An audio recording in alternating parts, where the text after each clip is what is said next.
Welcome, everybody, to a live edition of the Hurry Up. Thought I'd give you something live. You guys are more than welcome to comment. But today we're going to talk about the state of the New York Giants. So the Giants, obviously, we all know what's happened.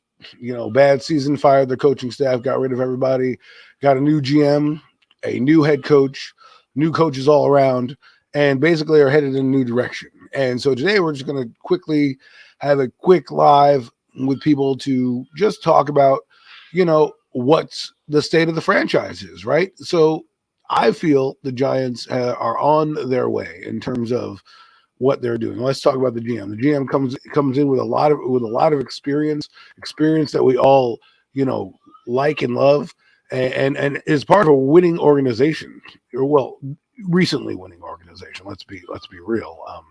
The organization, the Bills, has had their troubles so far, right? So, but that's here nor there. They got a guy who's been around the league, who has Parcells ties, who's a guy that we all deem as a smart football mind, right? So, with that being said, if he's a smart football mind and you've already built the Bills, you get to take a piece of what he's learned throughout his time with this team. And we're hoping that some of the hits that he makes will be on with the Giants. The thing I love about Shane the most is his scouting background. He was really a gopher, right? He was really a guy who was out there, looking at players, studying players. The one thing I loved the most was he went into his own backyard in Buffalo, went to Buffalo College, right? In Buffalo College,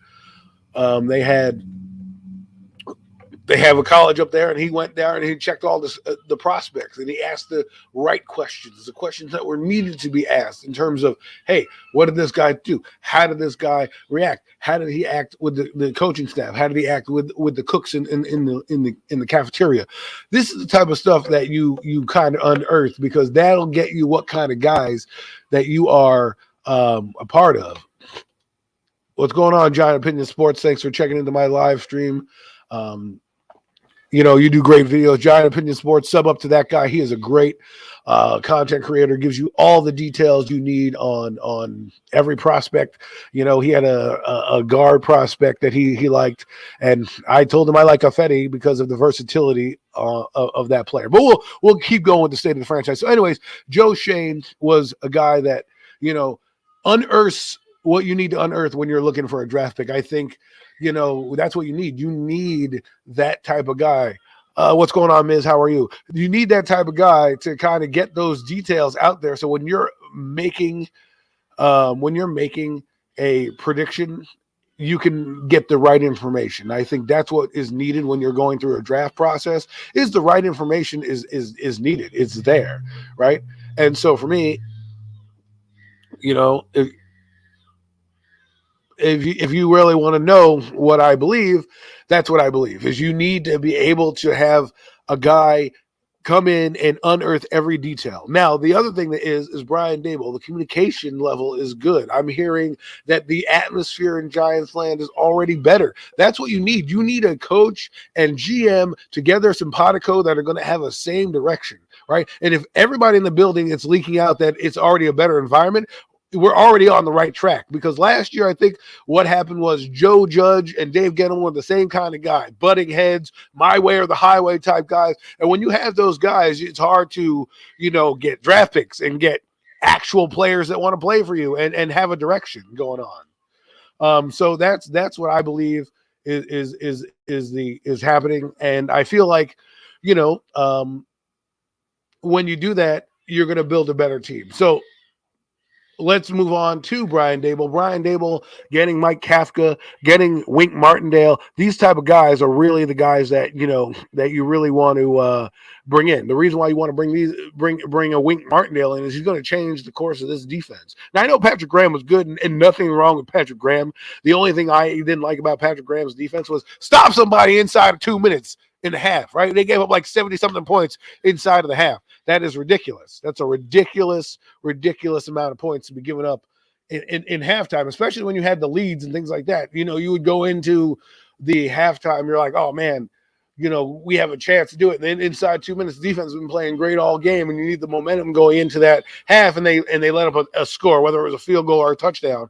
But that's not going to happen. Wink Martindale blitzed 38% of the time in Baltimore. You're going to love it, and you're not going to love it. There are going to be times where you're going to like, man, they crushed the quarterback. And the next thing you know, there's going to be times where the quarterback has that half a second, throws it, and somebody might be wide open. So you're going to take the good with the bad. I like the aggressiveness. I like the mindset of Wink Martindale. I think that's going to be a great addition to this team. Let's see if they can build out the defense to his liking. I like the defense as it is. There's a ton of personnel that he can use, but let's be honest, the personnel is more towards Patrick Graham. So we'll see how he uses a guy like Leonard Williams, a guy like hopefully maybe Blake Martinez, depending on if he's cut or not. A guy like Tay Crowder, what does he do? How does he come into the mix? Is he a nickel linebacker? Is he a blitzing linebacker? And then, we got the draft and free agency to really flesh out the rest of this team. Then you got Mike Kafka. I'm going to just talk about the big three or big four positions. Mike Kafka, I think, is good. I think he's going to bring concepts from Kansas City that will help this team. Remember, they have a guy like Tyreek Hill on their team, and then you can bring in a guy like Kadarius Toney. Maybe they'll bring in some type of scheme where you can use those gadget plays for a guy like Kadarius Toney, right? Kadarius Toney does a lot of things that I like. For example, I think he's more than just an outside receiver. You know what I mean? You're going to need more than just an outside receiver. I think he does everything. I don't want to classify him as a Deebo Samuel. I'll just classify him as a Kadarius Toney. He's a weapon. He's a guy that you can do a lot of things with. Line up in the backfield, motion him out of the backfield, motion him into the slot, put him out there. Because the thing is, if you just make a guy a gadget guy, you lose the effectiveness of it. Deebo Samuels does it all and basically carried that team to the playoffs. But you need a quarterback to execute. But right now, for me, Kadarius Toney is the most exciting player on offense. I mean, we know what Barkley is, and I like Barkley. And so for me, I want to see Kadarius Toney get a lot of playing time, design plays for him, get him downfield, get him one-on-one. The two games that he really blew up in was the Saints game and the Cowboys game. But if you watch that, he was out on routes. He was running crossing routes, dig routes. He was all over the place, utilizing his, juke ability. He's got probably the quickest feet I've seen at a receiver, more so than Odell. What Odell had is the difference between Odell and Kadarius is Odell had great hip movement. He could quickly flip his hips like nobody's business and then be up the field. Kadarius Toney has the start and stop mechanism that I haven't seen for a giant receiver in a long time. He reminds me of another Florida Gator back in the day, giant Ike Hilliard. He used to have that start and stop ability. And for me, that's what you need when you have a guy like that. He is he's very gadget friendly. He really helps out a quarterback because he could do so much underneath. This guy needs to get at least 10 targets a game, whether, I know you got Kenny Golladay, but if you do this offense correctly, Golladay will be your deep threat and he'll be your 50-50 ball guy. And Kadarius can be your underneath man. Now, someone was mentioning while we're on receivers, will they get rid of Darius Slayton? I think Darius Slayton deserves to be let go. He hasn't done anything to really say that. He's a 5th round pick. It's not like you're getting rid of a guy. Ike Hilliard, Giant Opinion Sports, number 88. One of my favorite players growing up was Ike Hilliard. Injuries really set him back a lot. A neck injury against Jacksonville in his rookie year really put that guy back. But even Troy Aikman said if he had Ike Hilliard on the Cowboys, Ike Hilliard would be a Hall of Famer. So that shows you how much of talent Ike Hilliard had. But for me, Kadarius Toney, and we'll get back into Slayton, needs to be on the punt returns, kickoff returns. Get this guy on the field. You need playmakers on the field. Don't be scared to put him out there and change the dynamic of a game. They put Tyreek Hill back to catch punts, right? And what happens when he catches one and he catches the special teams off in the tangent? He goes up the field and scores. But let's get back to Darius Slayton. To me, Darius Slayton's a replaceable player. He's good for what he does. He's like a guard in basketball that can come off the bench. He's replaceable. He's not. You don't necessarily need to depend on that guy. And he's a guy to me that I don't need to rely on heavily. So for me, Darius Slayton could be a cut. I know $2.5 million may not look like a lot, but the Giants, what people need to understand is the Giants are already a little bit below the cap number, right? So if you're already below the cap number, you're going to have to cut that amount of money to make that up. So let's say they're below the cap for $2 million, right? That $2 million that Darius Slayton gives you zero balance. Now you can go cut everybody else and be under your $40 million limit. So people got to factor that in when they talk about Joe Shane making a $40 million cap relief. Now, let's talk about again Kafka and his concepts. I think him blending his ideas with Brian Dable, since Brian Dable is an open guy, he allows you to have input on the offense. So I'm assuming I shouldn't assume, but I would think that he would have a say in something that goes on and says, "Hey, Kafka, how did you use this guy? Hey, Brian, maybe we should try this concept." And I hope he calls plays. I know people are like, "Oh, he's 34. Let him call plays until he can't call plays." Meaning, let him call plays. Let Brian Dable run the offense. And if he starts to stink up the joint, Brian Dable can say, "Let me step in and take this over, and then you can learn under my wing," right? And things like that. I think the first year is crucial for Brian Dable not to call plays, because I think he needs to kind of build the offense, build the team, and see where things are going. My last spot I want to talk about is Thomas McGahee coming back on special teams. I think that's a great hire for Dable. Not only that has he been here before, he knows the personnel. Guys like Cam Brown and Carter Coughlin and guys like that in that realm are allowed to kind of be safe, right? Think about it. If you kept Carter Coughlin and you are a special teams guy, right now your defensive coordinator who knows you is gone. The only guy who knows you right now is is Thomas McGahee. McGahee comes on. And he can say to Shane, to Wink Martindale, "Hey man, Cam Brown's pretty good. He's a good defensive player." Or even like a guy like Kerryon Crossan, right, who is a good special teams player. He can go to Joe Shane and say, "Hey, can we bring this guy back? He's a legit player. You know, he helps out the special teams. He's a good gunner, and plus he plays cornerback when needed. He's a decent player, and he's really fast," right? So these things are things that I think need to happen.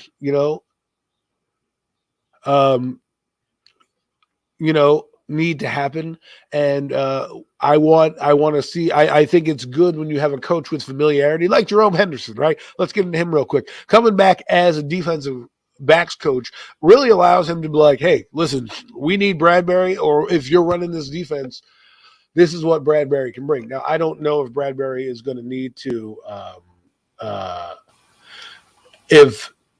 I don't know if Bradbury is going to be the guy, here. I think, and we'll get into this in a minute. I think he can be replaced, but, he is a solid corner. The Adoree Jackson has jumped him in my eyes on the starter chart. So Adoree now is cornerback 1, but James Bradbury is a serviceable corner number 2.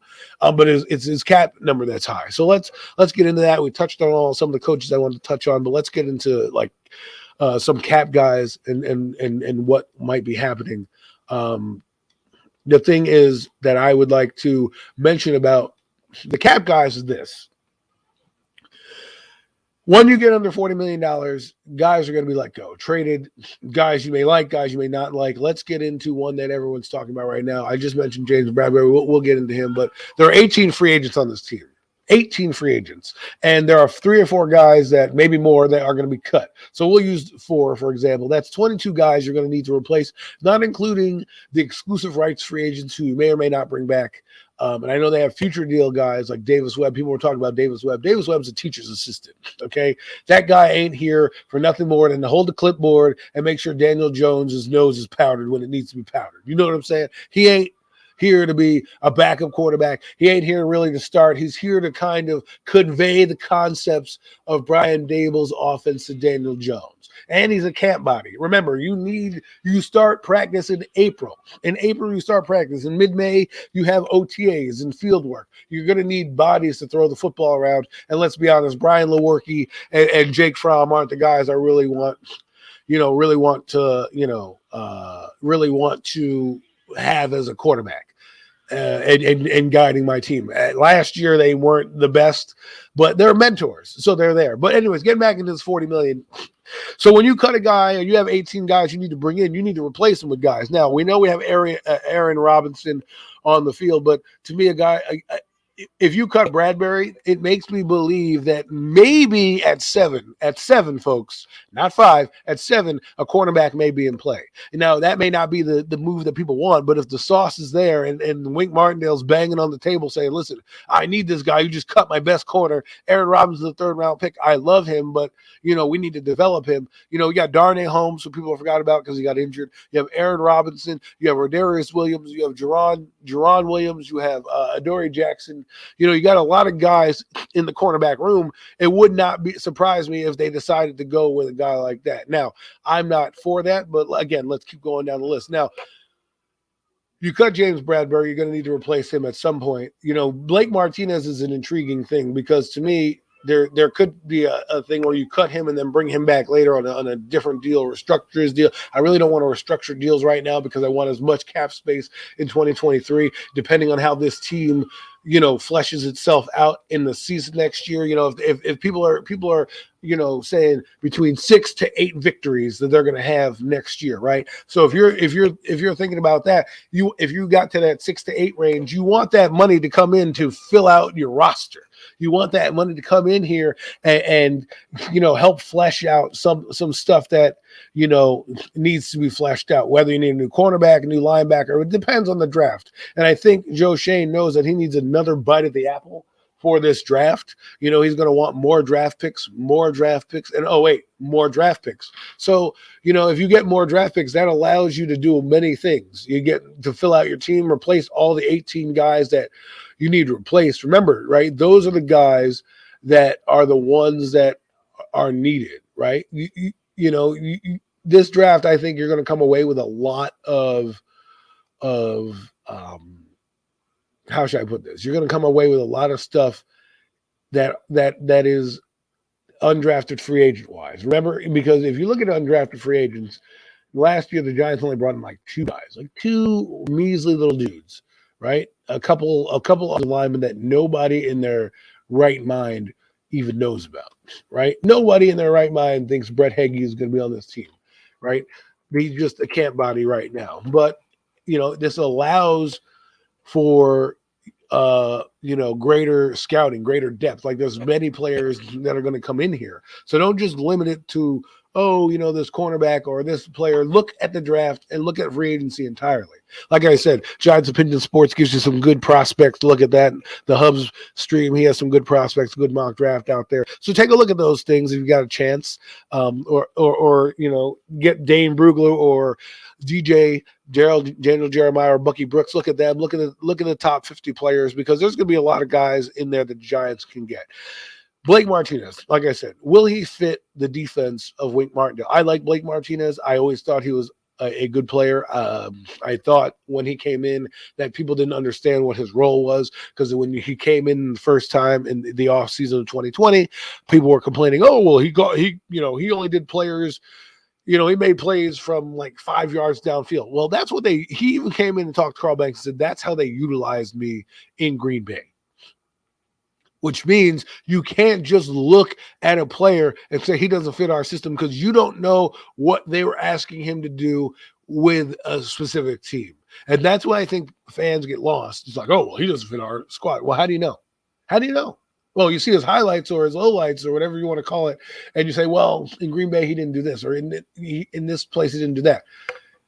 Systems are different across the league. Players are asked to do different things. That's why when you look at the all 22s or you look at highlights or lowlights, we're looking at the fundamentals of what the guy brings. Can he hit? Can he tackle? What are his measurements? How does he react when the ball's coming towards him? Right? But what you don't know is what his assignments were, how he was utilized, what the coaching staff necessarily asked him to do on a particular play. What that does is it allows you to do certain things.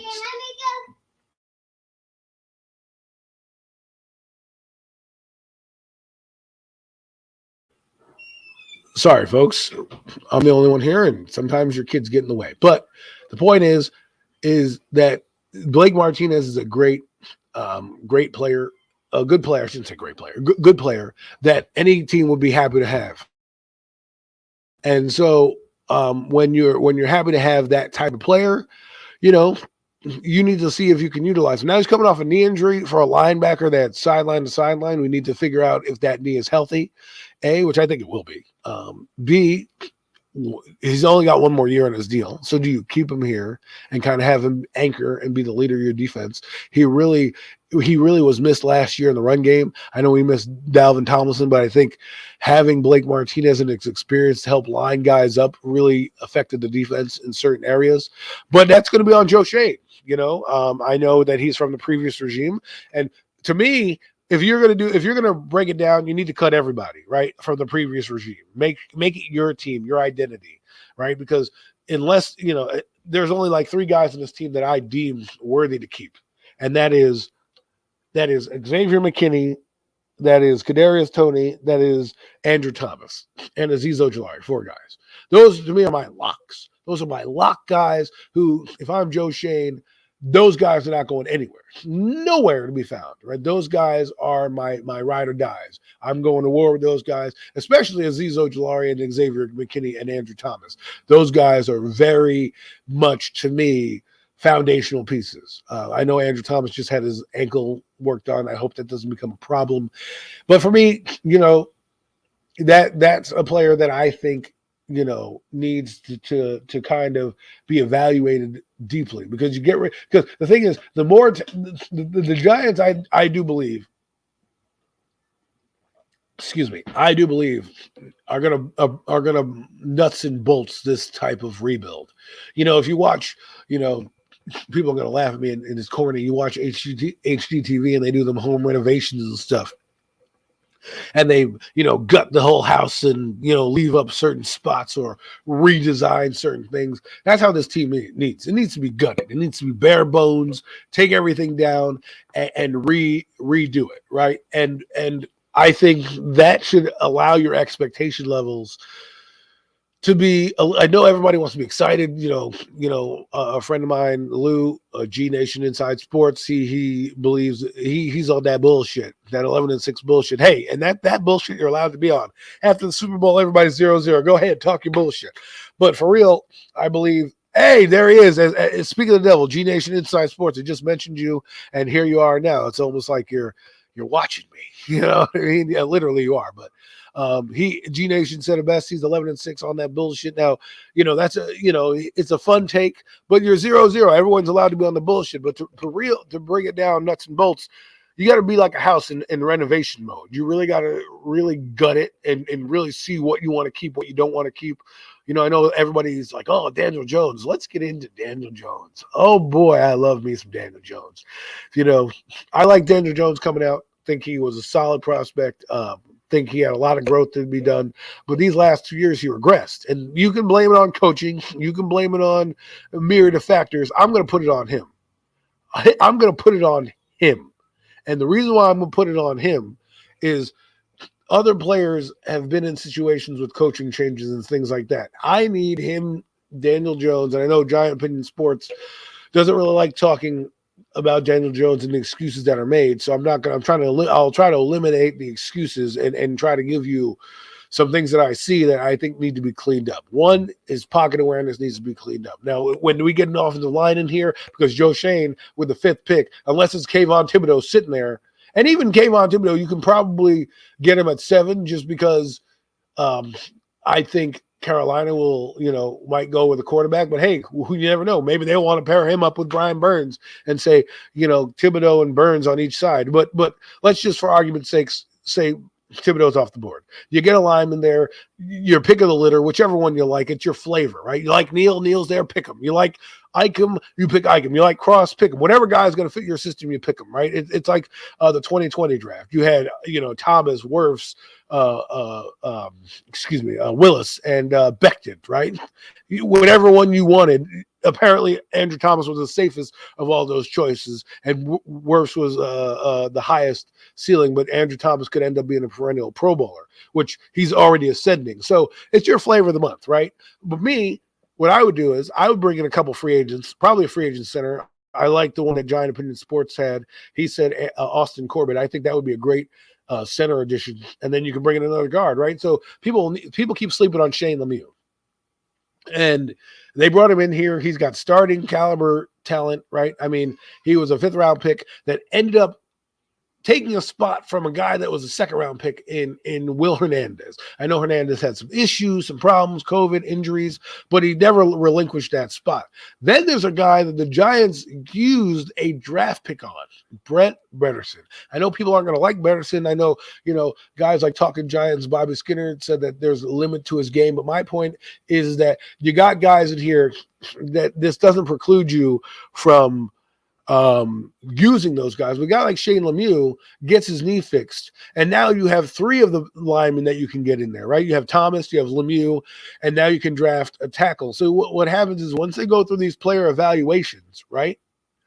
And they go through them and they check every box, right? They say, oh, well, we got Shane Lemieux. This is what he does well. We got this player. This is what he does well.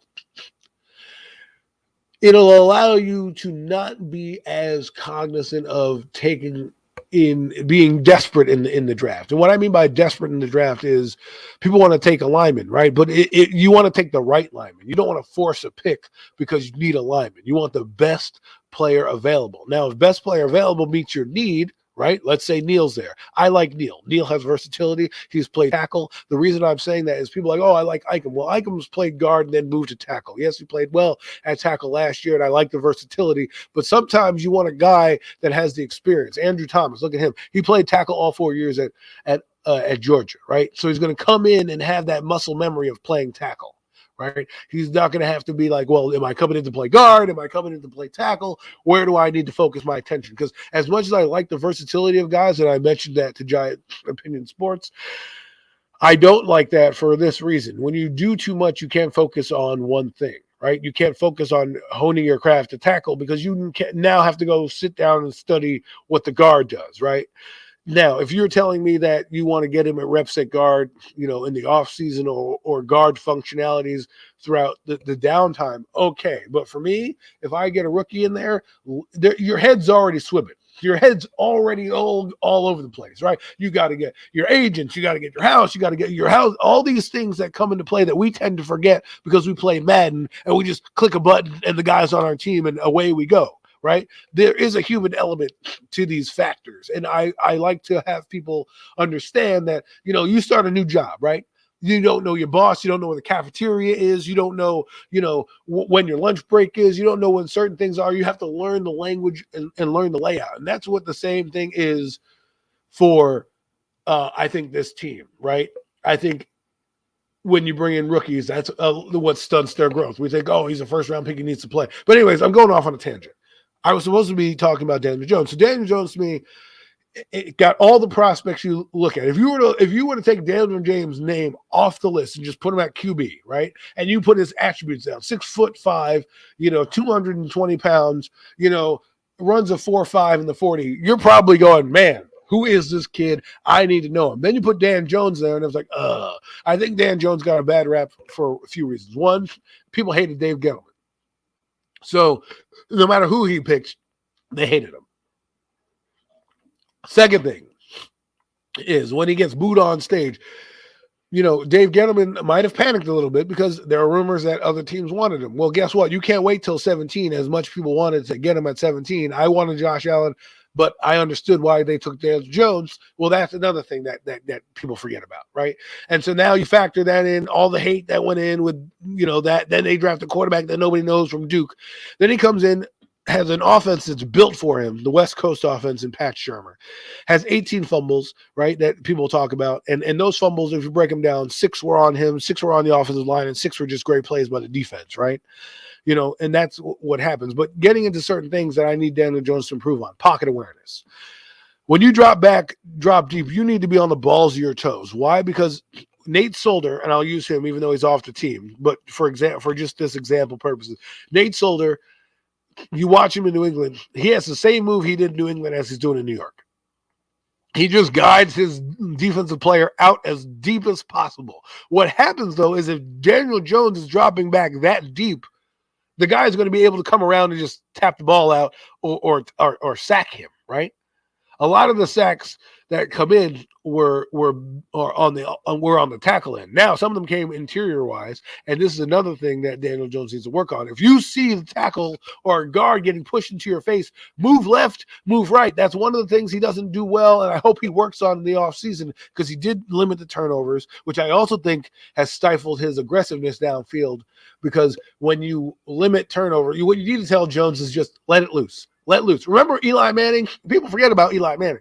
He threw a lot of interceptions. Why? Because he just was like, I'm just going to throw it up. I'm just going to make a play. And sometimes you do that, but the interceptions rack up. Like, look at Brett Favre. But if you look at it and you sift through the minutia and the fat, and you drill down and get to the nitty gritty of those interceptions, how many of them are bad? Mac, the Giants fan, what's going on, man? I am live here. Feel free if you guys want to call in. I'll be dropping the link in a few seconds. You guys can call in on the State of the Giants. This is the Hurry Up Live with your host, your boy, the Don Juan Sports, Adam. But anyways, people, let me put up this comment by Giant Opinion Sports. He says, my problem with the whole subject is like people refuse to acknowledge that the team has been so awful that the QB, no QB could success, and everything gets labeled as an excuse or weaponized against him. Giant Opinion Sports, I love that take. However, it's twofold, right? If you look at Sam Darnold and the Jets, right? If you look at Sam Darnold and the Jets, we all blamed Sam Darnold, and we all blamed Adam Gase and said, oh, I can't be Sam Darnold. The team was bad. Yet Sam Darnold goes to another team and ends up crapping the bed. What I'm saying with Dan Jones is he might have PTSD, which, I don't blame him if he does, right? There are a lot of excuses for him. There are a lot of excuses made, but there are also excuses made for him. Oh, we need time. If this wasn't the New York Giants, this guy would have already been on the first bus out of here. But the New York Giants are very loyal. There's very scholarship with their guys. They're going to give guys like Jones a chance. Now, don't get me wrong. I think the issues are valid. They are valid. But when there was time and things did happen, these are the points I'm making. I'm not just blaming solely on Daniel Jones, right? I know the whole team was caca. I know the whole team was there. If you're homeless because your house is burnt down, is that an excuse to be homeless, or is it the reason? I just try to be logical. I understand that. But if you stink, you stink. Right? You could be your house burns down. What are you doing to get back? Are you gonna accept being homeless, or are you gonna try to figure out how to get yourself right? My point is, yes, the house is on fire, but I've seen quarterbacks with far less talent do more with in different situations. And all I'm saying, and I'm drilling it down to him. See, Giant Opinion Sports, I think what you're missing here is the mess that is the Giants is the excuse that we're making that, oh, well, we need to give them this. What I'm talking about is when things are perfect, it works for him. But when they're not perfect, and I hate to use Ben McAdoo in this because I know he's a sore spot on people's, in their people's ass, is that Ben McAdoo said this: I want to teach my quarterbacks how to deal with a muddy pocket. By your logic, he should be asked to be traded. By my logic, Daniel Jones won't ask to be traded because he's a good dude. He's a good dude. He should have asked to be traded so he could be featured. Look, we can go back and forth on excuse after excuse after excuse. I'm telling you, nuts and bolts wise, why I think he needs to excel when things go wrong. Because guess what? Regardless of how we want to look at it, the first 8 weeks of the season is going to be an uphill battle. There are going to be leaks in the offensive line because guys who are new are going to not know every assignment coming into Brian Dable's offense. It's just is logical. What we need for Daniel Jones to do is rise above it when things are oh man, Giant Opinion Sports, he is going at it. You want to let me drop the link in the description in a few seconds, and we can have a conversation, because I think chat is not as good to clarify points. But look, the same offense was here in 2020, okay, and they had a better offensive I wouldn't say better offensive line, but Darius Slayton had 700 yards. Golden Tate was a factor. Evan Ingram had made some plays here and there. So my point is, second year in the offense, yes, the offensive line was bad, but when things are perfect, okay, or things leak, like I was saying, in the first 8 weeks, will he be able to have the movement skills to move left or right when a guard does leak? If you're bringing in all these new talents, right, and let's be honest, they don't hit till July, right? And when you start hitting, you can do whatever you want in April and May and OTAs. You know, those are all mental reps. You know, you're not having pads on. You're just kind of learning and going through it. But when the bullets start flying and there's not a controlled environment in an actual game setting, will he be able to overcome when his line does make a mistake? Right? We can talk about how crazy the line is and what is going on. I'll define an excuse for you. Right? An excuse is, well, he didn't have this. Well, he didn't have that. There are other teams around the league that have lose players and make plays. My point is, Daniel Jones, their shit's gonna hit the fan, right? I need him to overcome certain things and not stare down guys or panic. Like, move around. Maybe that if that little subtle movement helps your guard who already lost his man come in there. If you watch the Super Bowl as prime example, right? They double teamed Aaron Donald, and Joe Burrow had some time to throw the football. Once the Rams realized what was going on, they put somebody over the center, so the center couldn't help out Aaron Donald, and Aaron Donald took over the game and beat that weak spot up. But if you watched the Bengals throughout the playoffs, we'll go with that the last game against the Chiefs. When the pass rush broke down, Burrow escaped and made some plays. I need Daniel Jones to do more of that. Don't always have to stand in there and be like, I need to throw this football. Just take the 5 yards, go down, get back up, and live to fight another day. I think because the team has been so bad, he tries to excuse is not the best word. I'm sorry, my vocabulary is not as deep as maybe yours to define another word of excuse. But you know, I feel like excuses are what we give to guys who we don't know what their value is, right? This has been 4 years. Daniel Jones has flashed in games. Daniel Jones has struggled in games, and that's okay, you know. But to me, I need him to produce. If I'm a Giants, I need him to produce and take some of his weaknesses and work on them, right? He's worked on the non-turnover thing. Nobody cares about his turnovers, but now you need to find a way to put the ball in the end zone when you have a chance to get there, right? So we'll see what happens in this offense. I want to see what he does with Brian Daboll. Maybe this will be a resurgence. Maybe this will be a rebirth.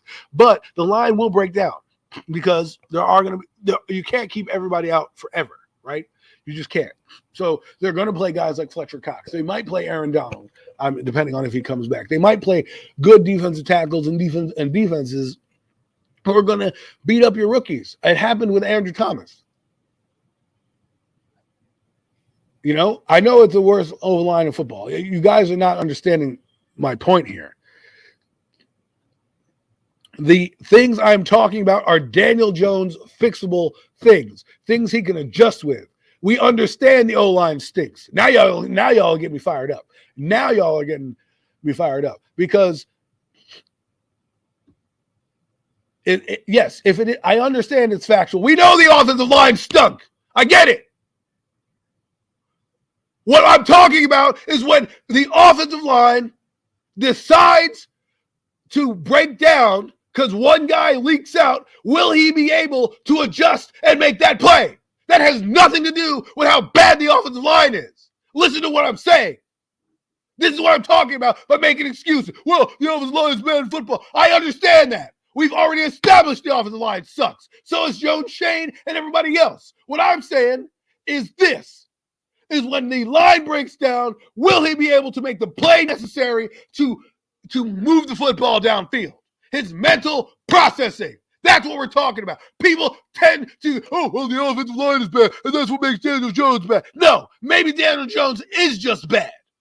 But when we find out, we'll find out this answer this year. And I'm telling you right now, if this team starts out and struggles, and the offensive line is struggling because they're trying to gel together, because maybe 3/4 of the line or 4/4 of the line is that I understand the offensive line is horrible. All I am saying, all I am saying, Jesus Christ, is that when the offensive line is perfect, will he be able to move and make plays? That is all I'm saying. That is all I'm saying. That is it. You know, that is it. How can we tell if the line's so bad? We're talking about this season. That's what we're talking about. Last season's over. You want to sit there and go through all 22 and see how bad the line is? Fine. I ain't sitting here talking about that. I'm talking about this season, 2022. Put your stamp on 2021. That shit's over. Okay? What Daniel Jones needs for me to do with the offensive line at number 5 and everything's good is when the offensive line breaks down, what the hell is he going to do? That's all. I'm moving on because you guys keep talking about the same shit. The offensive line, the offensive line, the offensive line. We know the offensive line is bad. He's going to get a chance to do it. All I'm saying is when the offensive line is fixed this year, if in the first 5 or 6 games they struggle, will he be able to overcome the offensive line struggles? Will he be able to get through that mental hurdle? Now let's move on to something else. Because I'm tired of talking about Daniel Jones. This is what I'm talking about.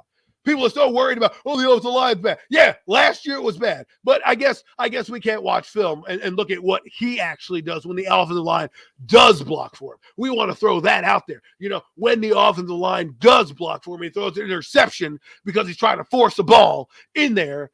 That's what we're talking about. I understand the offensive line stinks.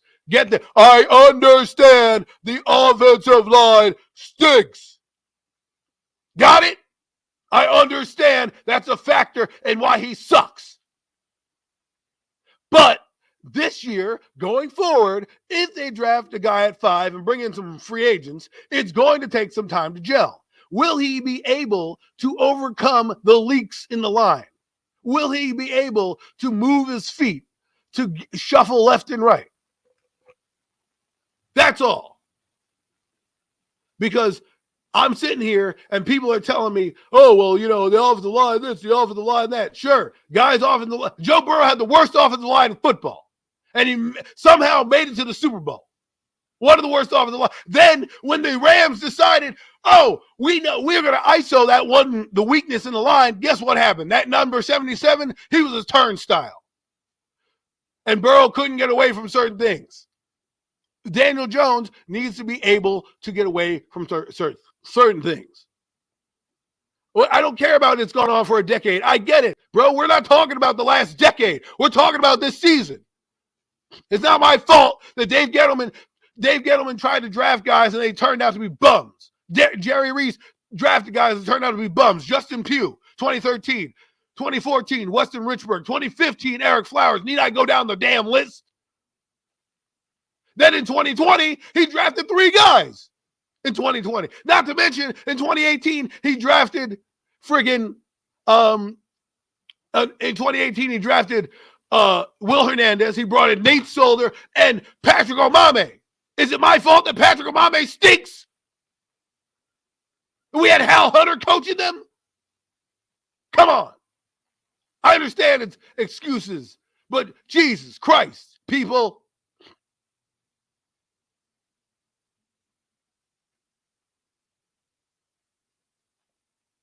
That's what I'm saying. We all know this team sucked. The collective blame, but it's a new day. And so all I am trying to say is this is what I need to see about this team. I've been on a stream for 50 minutes and somebody already got in my ass because Daniel Jones, he's like the golden child. You guys are treating him like he's the best quarterback in the NFL. Oh, my God. He can't play behind this line. What are we going to do? Oh, my God. Who cares? We're in 2022. The man needs to show me something. He's been out every year for at least 2 games. This past year, a damn near half a season. And you want me to be like, it's offensive line. The offensive line didn't get him injured when he ran out of the Eagle game. He injured himself by putting his head down and not knowing how to take a hit. But we're going to blame the offensive line for his stupidity? Give me a break.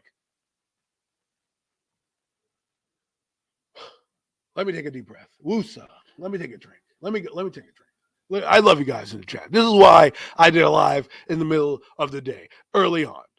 early on. I love you guys. Giant Opinion Sports, you're great. Ash, thanks for tuning in. He's back on his bullshit, 12 and 5. Jaden the Champ, thanks for coming in. Lou, love Lou, G Nation Sports. Sub up with all these guys. I'm not good with all putting all the links in there. Sorry, guys. I'm very new to this StreamYard stuff, but thanks for coming on in this day. We got 7 people here, man. We are growing. We are growing. Best morning stream ever. Thank you, Ms. Thank you, Ms. Giants Opinion Sport. No one says Jones is great.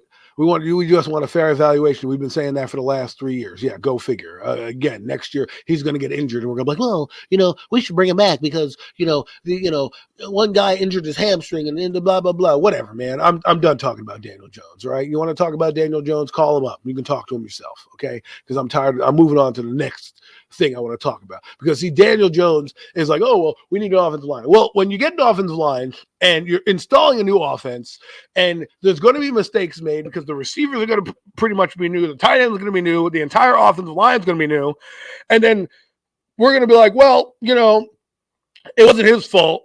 They need to gel together. It's not their fault that the offensive line, they need to gel together. All I'm saying is, fundamentally, Daniel Jones has some flaws that are still present to this day that I hope will get corrected. If he corrects these flaws with the offensive line going forward, he'll be an effective quarterback. I can't have a guy have one game being good. You know what Daniel Jones is consistent at? He's consistent at being inconsistent. That's what he's consistent at right now. I need him to stack games together when they are there. Yes, everybody gets injured, but this is the NFL. We're not playing flag football here. We're playing fucking big boy football. Okay, guys are going to get injured. You know why we suck? It's because we have no depth. Maybe Joe Shane will bring some depth to this team, so when guys do go down, we can actually field not a friggin' sub-varsity team. This is like not even the freshman team. This is like the Pee-wee leagues that we got going on here. Okay? Gettleman failed Jones before Jones put on a helmet. Yes, he did. But he did try to bring in Nate Solder. He did try to bring in Patrick Omame. He brought in Jamon Brown, right? He did bring it off in the line. It's not my fault Nate Solder stinks, okay? But if you watch Nate Solder's blocking, he was blocking for Tom Brady. What did Tom Brady do? He moved up, and he stepped up. Things like that need to happen for Daniel Jones. I keep saying I'm not talking about Daniel Jones, but damn, you guys just keep bringing me back in. Just keep bringing me back in.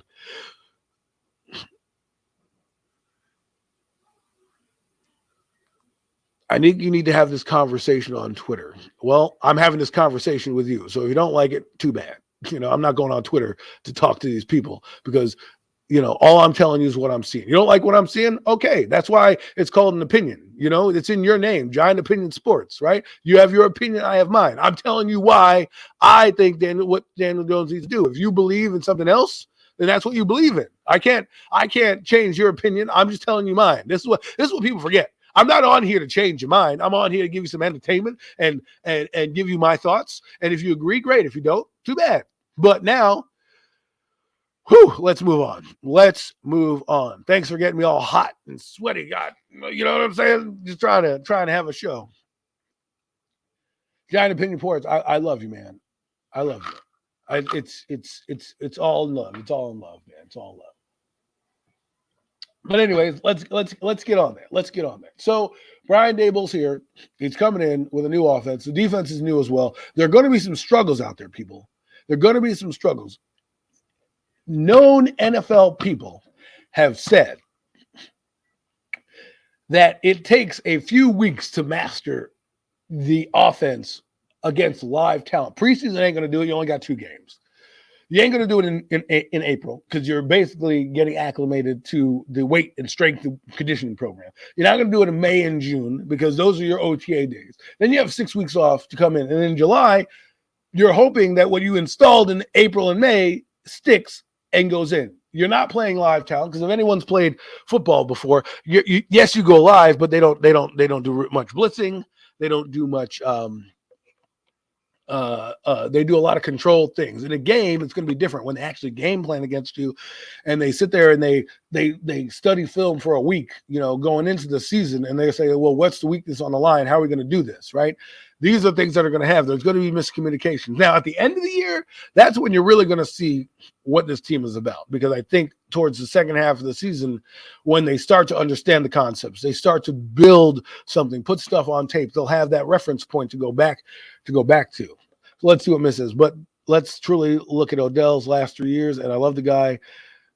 He hardly played, and he's now shot, and again, may not play the entire 22 seasons if we're talking just football. So anyways, like I said, it's going to be interesting to see, because, that's now happening on defense. See, the thing that I liked about Patrick Graham possibly coming back was the fact that you didn't need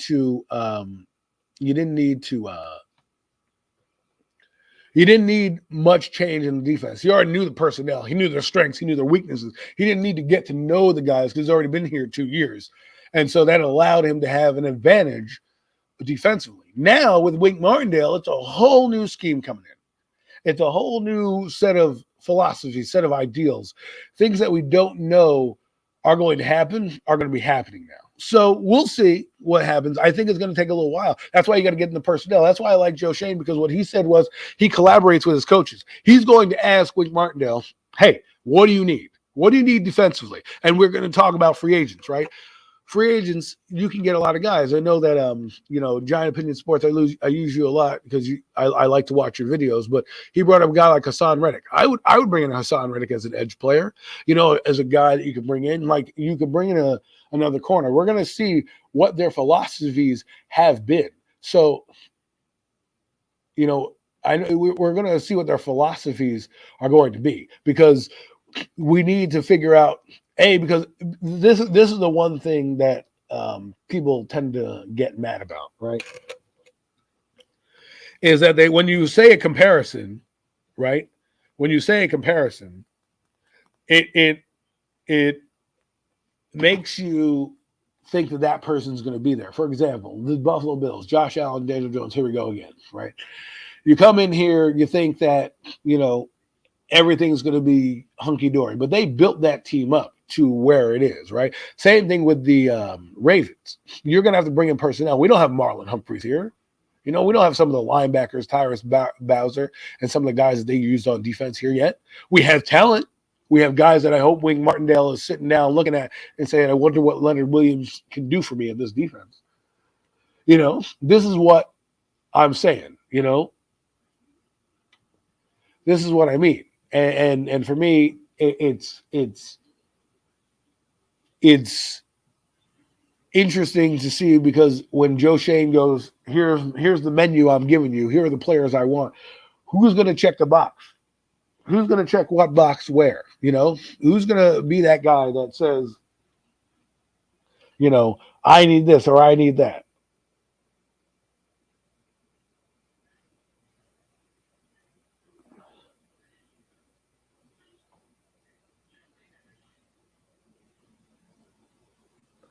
All right, folks.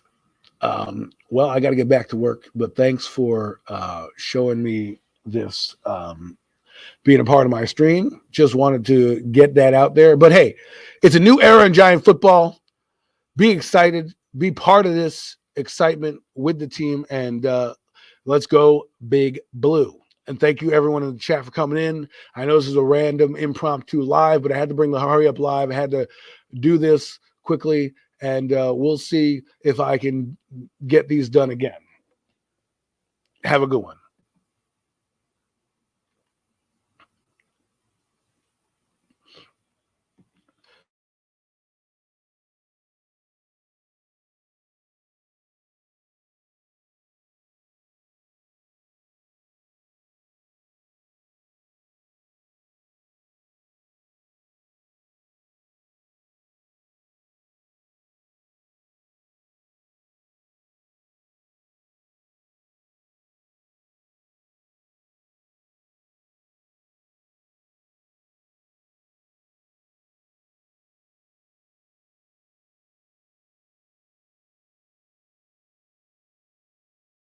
Actually, I'm not going to leave. I'm back.